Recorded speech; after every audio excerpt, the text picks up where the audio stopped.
Mahasiswa geruduk Polres Cirebon Kota gegar Jawa dengan penanganan kasus Vina. Kerja kalian apa?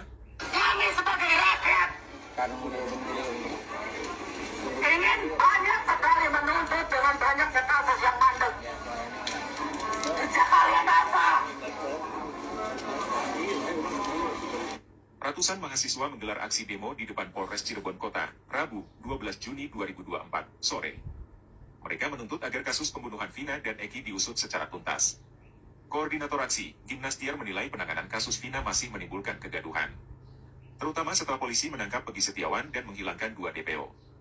Hal ini menimbulkan spekulasi liar terkait adanya dugaan salah tangkap.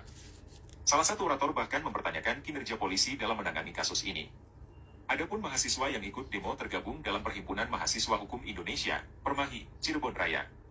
Sempat terjadi aksi saling dorong antara mahasiswa dengan polisi sebelum akhirnya demonstrasi bubar. Namun, mahasiswa mengancam akan melakukan demo yang lebih besar jika kasus Vina tidak segera diusut tuntas. Kami sebagai rakyat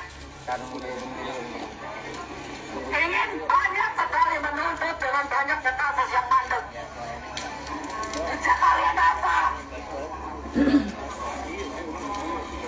Memberantas narkoba? Mana mungkin? Kerja kalian apa? Berantas korupsi?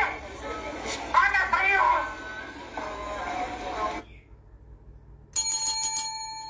Yuhu, anybody home? Semoga kita disinari oleh kasih dan cinta. Dan buat kalian yang baru saja kesasar atau terdampar di sini, aku si pembisik kartu. Oke, seperti yang barusan kalian dengar dan kita dengar barusan bersama, ada ratusan mahasiswa menggelar aksi demo di depan Polres Cirebon Kota, yaitu hari Rabu, tanggal 12 Juni 2024 sore. Jadi mereka menuntut agar kasus pembunuhan Vina dan Eki diusut secara tuntas. Koordinator aksi yaitu Gimnas Tiar menilai penanganan kasus Vina masih menimbulkan kegaduhan. Kalau menurut kalian bagaimana? Dari lubuk hatiku yang paling dalam, dan mungkin kalian juga, kita berterima kasih untuk film Vina sebelum 7 hari ini, karena film ini meledak dan menjadi viral. Di Indonesia, no viral, no justice. Jadi di dalam film itu disuguhkan sebuah alur cerita di mana ada 8 orang. 8 orang ini adalah anak remaja yang ikut menyiksa Vina dan Eki sehingga meninggal dunia. Dan kalau kita mengikuti film ini, jadi kayak kelakuan mereka itu seperti di luar nalar gitu ya, karena begitu sadisnya dan bahkan seperti hewan begitu. Nah, terus belum lagi si Vina ini ada dugaan kuat yang mana dia diperkosa ya. Jadi meskipun di dalam film ini begitu mengerikan atau begitu tidak bisa diterima oleh nalar dari kenakalan remaja-remaja yang sangat-sangat membabi buta ya. Tetapi ternyata setelah film sebelum 7 hari ini menjadi viral, kebenaran berkata berbeda, dan kita tersentak dengan manipulasi yang terjadi 8 tahun yang lalu. Nah, jadi pasti kalian ini namanya juga penasaran ya, dan film ini sudah ditonton oleh jutaan orang ya, mungkin 5 ke atas ya, 5 juta ke atas begitu. Siapa yang nyana, siapa yang bisa memprediksikan sebelumnya bahwa film ini akan menjadi sebuah alur cerita yang sungguh berbeda dari kenyataan.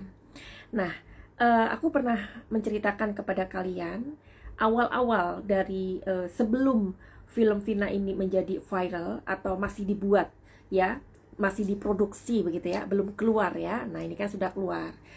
Masih belum keluar, itu masih kayaknya di oven gitu ya, masih ditaruh di oven gitu ya. Nah, ada 2 orang yang mendatangi keluarga Vina ya, dan bahkan juga mungkin pastinya kabar-kabar yang beredar, ada orang-orang yang mendatangi dari produser atau sutradara dari produksi film ini. Siapakah mereka? Tapi anehnya 2 orang itu yang dikatakan oleh kakaknya Vina ya, orang itu mengatakan bahwa film Vina ini tidak bisa ditayangkan karena jika ditayangkan nanti akan terjadi kehebohan. Dan itu benar adanya. Kenapa orang-orang ini bisa berkata seperti itu? Tentu mereka tahu yang sebenarnya, ya kan? Ini seperti kita sedang membuka kotak Pandora. Oke, semalam aku ini nggak bisa tidur ya, karena memang aku mengikuti, aku mengikuti kasus Vina ini kalau di sela-sela waktuku, dan di situ aku memang tersentak begitu ya. Contohnya apa yang dikatakan oleh Aldi. Aldi mengatakan ia mengalami siksaan dari sore ketemu sore lagi. Artinya itu kan 24 hours ya. Jadi itu 24 jam. Dia dipukul, disetrum, rambutnya dibakar ya. Disuruh minum air kencing. Terus kemaluannya itu dan matanya diolesi oleh balsam. Dipaksa mengakui kejahatan yang tidak dia lakukan. Tetapi pengorbanan sang kakak yang bernama Eka Sandi itu rela dirinya dipenjara seumur hidup asalkan adiknya dibebaskan. Tersentak dengan pengakuan-pengakuan yang akhirnya kita mendengarkan begitu sadisnya ya. Jadi kita akhirnya bagaimana orang yang bisa menjalani ini semua ya. Bagaimana kalian bisa nggak sih sedikit aja 5 menit membayangkan apa yang terjadi dengan 8 pemuda yang mereka ini ada di dalam ya. Sepertinya di luar nalar gitu loh kekejaman mereka. Sampai aku itu membaca dari berita-berita yang berseliweran. Di situ ada orang-orang Malaysia ya, saudara kita, satu rumpun Malaysia yang berbahasa Melayu ya, dan kita mengerti. Sampai orang-orang itu netizen dari Malaysia itu mengatakan betapa kejamnya polisi kita. Kita nggak sanggup membayangkan, apalagi mereka sudah menjalani hukuman ini. Ketika mereka nanti sudah dibebaskan pun ya, seperti Saka Tatal yang pada awalnya tidak dihiraukan, ditertawakan oleh kalian netizen. Pada saat itu dalam hatiku sudah percaya bahwa Saka Tatal ini jujur ya. Bahkan aku sudah membuat prediksi untuk Saka Tatal karena dia mengalami trauma yang begitu besar begitu ya. Nah, kita kembali ke 8 orang ini. Bagaimana? Kekejaman apa yang mereka terima? Seandainya nanti mereka udah keluar, mereka harus membersihkan namanya. Dan karena film ini sudah viral dan pasti netizen itu pasti akan membantu mereka. Aku percaya, bahkan mungkin mereka akan diberikan pekerjaan oleh orang-orang baik. Tapi bagaimana? Siapakah yang akan mengganti waktu 8 tahun itu? Kayak misalkan sebuah kejadian dipisahkan dari keluarga, ya kan? Atau ini kan mereka terpaksa harus mengakui kejahatan yang mereka tidak lakui. Artinya, hukum ini sudah memisahkan mereka dari keluarganya. Bahkan ada dari ibu salah satu atau mungkin mereka yang ada di dalam ini sakit ya karena kepikiran anaknya. Ada juga yang menjual rumahnya. Karena apa? Karena mereka harus life must go on gitu. Mereka butuh uang. Sedangkan mungkin yang di dalam itu adalah anak yang menjadi tulang punggung, yang pada awalnya mereka ini memberikan atau menghidupi keluarganya atau ibunya. Oke, tadi aku sempat live tapi karena aku batuk jadi aku matikan. Kita tahu tentang Rivaldi ya. Rivaldi ini menurut pengakuan dari PH-nya Liga Akbar kalau nggak salah ya, bapak ini mengatakan bahwa hanya satu anak remaja di situ yang sepertinya terlibat dalam kasus hukum gitu. Tetapi kasus hukum di sini kan bukan berarti penganiayaan atau menghabisi nyawa Eki dan si Vina, ya. Karena si Rivaldi itu dia tertangkap tangan membawa senjata begitu, ya. Dan aku sudah melihat kartunya. Di sini ada keluarnya 8 pedang, 8 tongkat, ya. 8 of Wands. 8 tongkat ini, kalau kita lihat ada 8 orang yang masuk di penjerong, ya kan? 8. So that's why di sini ada 8 tongkat. Nah, di sini ada 3 of Wands. 3 atau 3 itu adalah kartu yang misteri menurut aku.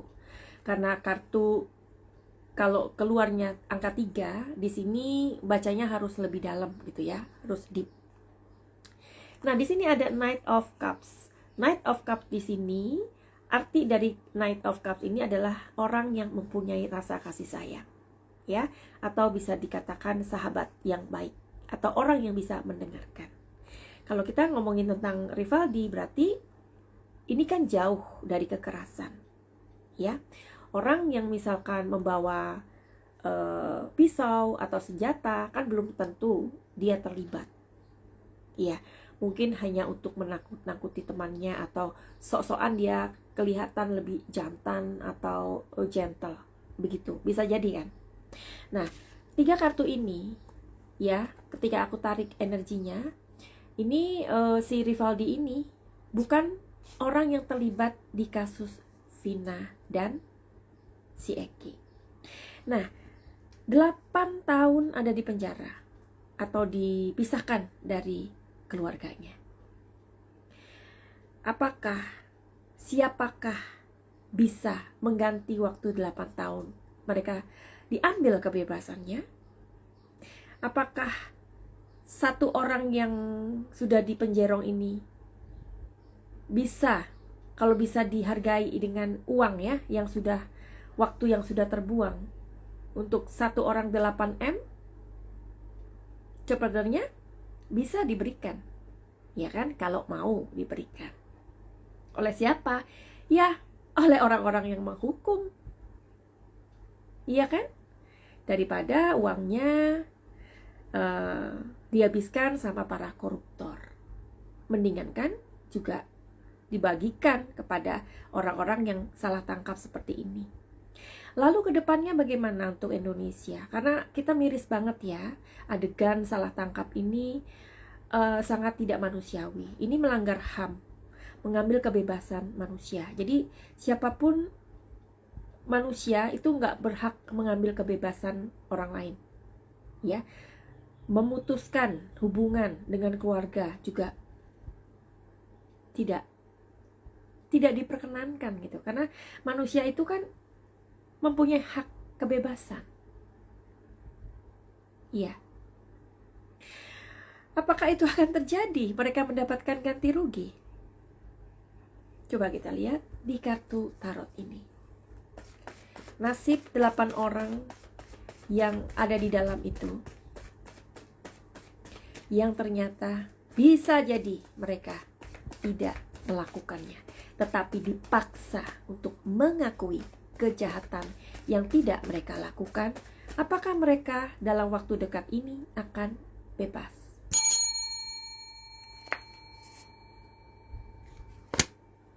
It's of Swords. Sekarang on the way, ya. On the way, orang-orang pengacara ini semua menjadi satu frekuensi, ya, untuk meminta keadilan bagi 7 orang yang ada di dalam. Ini sudah on the way ke sana. Dan mereka akan bebas. 7 orang akan bebas, ya. Setelah melakukan sebuah PK tentunya, ya, peninjauan kembali, dan banyak saksi yang sudah dipersiapkan. Kita juga berterima kasih sama Kang Deddy Mulyadi, ya kan, yang memberikan waktunya. Pokoknya kita berterima kasih kepada orang yang membuat film Vina ini, yang mana kebenaran akhirnya keluar dari kotak Pandora. Dan orang-orang baik yang terlibat, ya, seperti Kang Deddy, Bang Oto Hasibuan, Diolipa, banyak loh, banyak banget ya. Waktu itu juga siapa, Roni Telepasi ya, yang akan memberikan ke pendampingan kepada Peggy Perong atau Peggy Setiawan ini. Jadi 7 orang akan keluar, ya. Dan apakah mereka akan mendapatkan ganti rugi? Harusnya ya, 1 orang 8M. Itu worth it loh dengan apa yang mereka sudah alami. Karena orang yang sudah mendapatkan kekejian, kezoliman seperti ini ya, itu akan mendapatkan trauma yang luar biasa. Nah, trauma ini siapa yang akan mengobati? Untuk mengobati trauma itu mereka butuh uang, butuh dana. Adakah pemerintah atau orang yang salah tangkap kemarin ya, orang-orang yang salah tangkap itu akan memberikan dispensasi?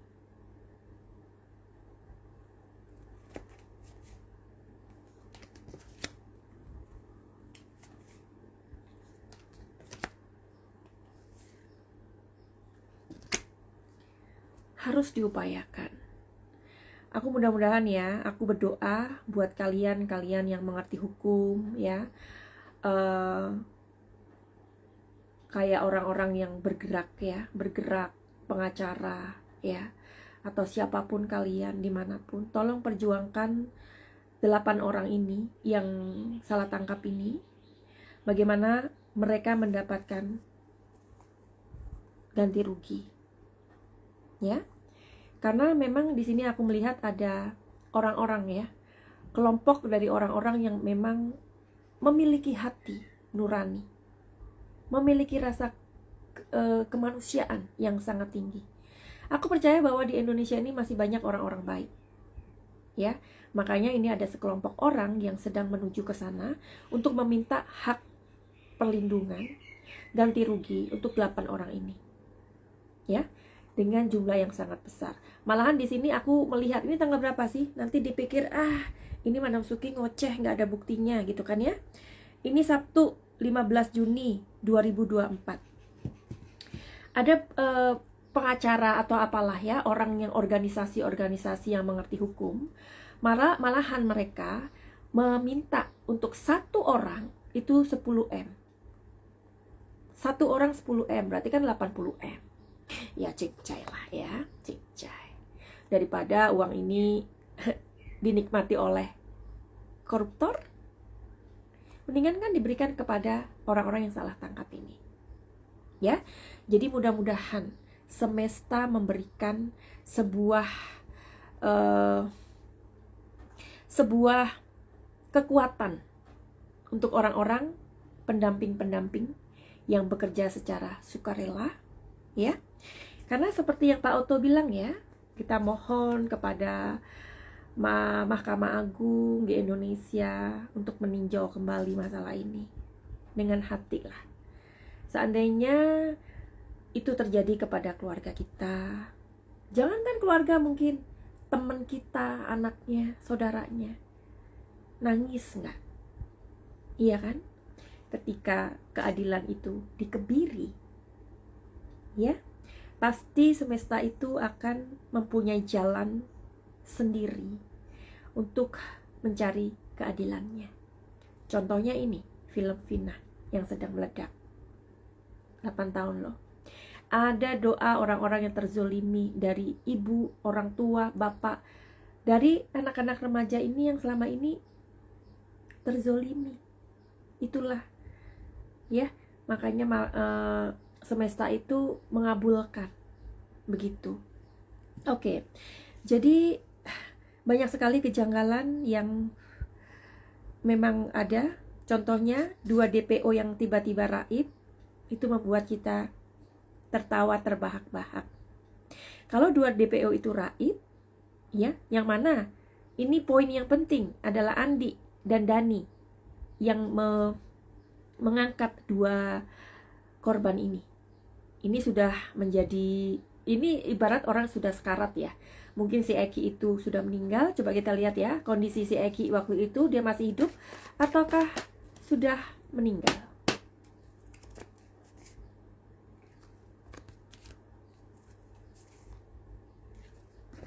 Ya. Kalau Vina,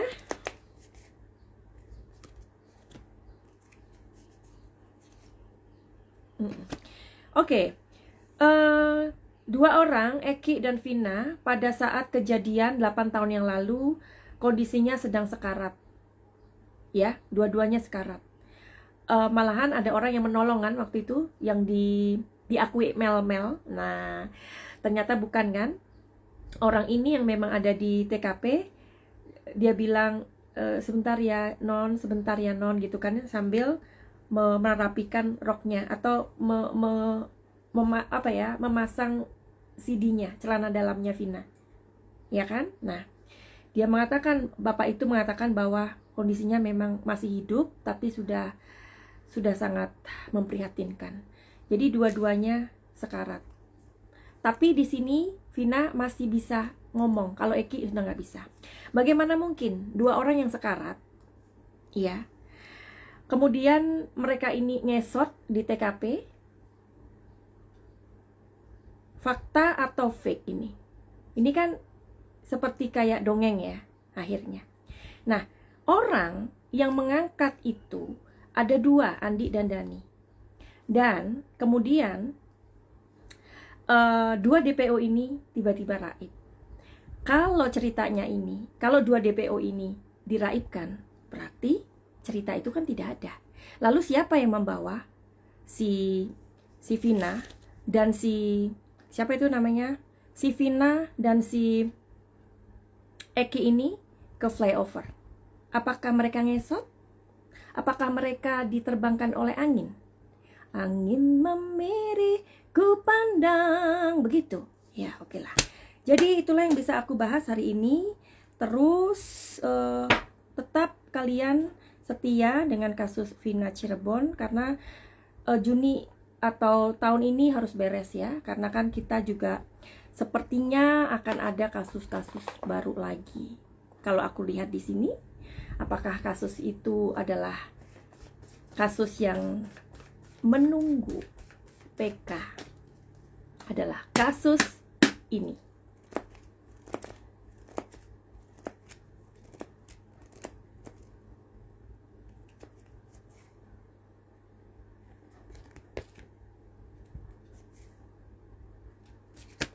Ada dua kasus, ya. Tapi setelah Vina Cirebon ini selesai, ya, ada kasus on the way, ya, kopi sianida. Ya, kopi sianida akan on the way. Karena ini akan ada proses PK juga, peninjauan kembali. Tapi kasus Subang juga tahun ini. Aku pernah memprediksikan 2 tahun yang lalu, something like that, kalau kasus Subang itu akan terungkap tahun 2025. Tapi mudah-mudahan tahun 2024 sudah kelar. Untuk kasus Subang juga, kalau misalkan, ya, tapi ini kan sudah proses dalam persidangan ya. Kalau misalkan pelakunya adalah Yosep CS, itu pasti mudah lah. Tapi kalau misalkan kenapa kasus ini menjadi lemong, lambada, itu karena ada 2 gunung. Apa itu Madam Suki? Ya udah, kalian mampir aja ya di YouTube aku, Madam Suki. Aku punya 2 channel, Madam Suki dan Madam Suki Yuhu. Oke, jadi begitu aja. Aku tadi mau memprediksi apa sampai lupa karena aku tidak menulisnya. Ya, terus oke deh, sementara itu aja. Kita ini kemarin aku membuat video ya, kalau Bu Widya ini juga sedang terancam ya, terancam keselamatannya. Tapi mudah-mudahan Tuhan Yang Maha Esa, Tuhan Yang Maha Besar melindungi orang-orang baik di Indonesia. Nah, untuk yang terakhir, aku juga sudah memprediksikan akan ada gelombang massa untuk kasus Vina Cirebon ini, dan sudah terjadi ya mahasiswa. Nah, ini mahasiswa nih yang turun tangan. Bagaimana dengan masyarakat? Netizen. Keluar. Netizen. Apakah ada pergerakan dari netizen untuk kasus Vina Subang ini?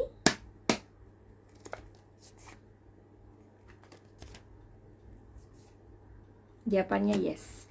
Akan ada gelombang netizen, ya. Bahkan ini mahasiswa dan netizen, ya. Nah, ini mahasiswa dulu yang turun, habis itu netizen, ya. Akan gede banget, lebih besar dari yang kita bayangkan. Aku membuat ini tanggal 15 Juni 2024. Buat kalian yang mau reading tarot sama aku, silahkan DM di Instagram Madam Suki. Kalian jangan khawatir karena ini tidak ada klinik apapun, ya. Karena yang kita lihat di sini adalah energi, ya. Yang nanti aku baca di sini adalah pikiran alam bawah sadar kalian. Oke? Buat kalian yang mau reading tarot, silakan, dan ini berbayar. Dan buat kalian yang mempunyai gangguan trauma, ya, seperti sakit tatal atau apapun itulah, ya, pokoknya judulnya trauma, ya, atau kalian yang punya masalah dengan inner child kalian, mungkin kalian waktu kecil tidak bahagia, orang tua kalian ini berpisah, banyak hal yang terjadi, ya. Kalian mungkin dibedakan, atau kalian mempunyai ibu yang narsisistik, ayah yang narsisistik, ya. Ingat, kalau kita mempunyai orang tua yang narsisistik, itu adalah pola asuh, ya. Nanti akan membuat kita menjadi orang yang hampir sama dengan siapa yang mengasuh kita, ya. Dan efek dari narsisistik ini sangat luar biasa, menjadi orang yang seperti berbeda dengan dunia ini, ya. Orang-orang di dunia ini merasa lebih pintar, lebih baik, lebih segalanya. Terus juga mereka ini mempunyai hal-hal yang intinya sangat tidak bagus dampaknya untuk dirinya sendiri, bahkan orang lain. Tapi caranya sangat smooth, ya. Yaitu orang narsisistik ini pandai sekali memanipulasi, ya. Oke, jadi buat kalian pokoknya yang mempunyai gangguan kesehatan mental, terus gangguan emosional atau apa aja, nanti kita bisa diskusikan. Sebelumnya kalian konseling dulu, ya, melalui medianya kartu tarot atau ampas kopi atau ampas teh, ya. Aku akan melihat. Terus nanti kalau misalkan ternyata masalahnya sangat rumit, ya, nanti akan aku arahkan untuk mengikuti program pakai cahaya. Oke, finally begitu aja. Send love and light. Salam Madam Suki di Thailand. Salam cahaya. Bye bye.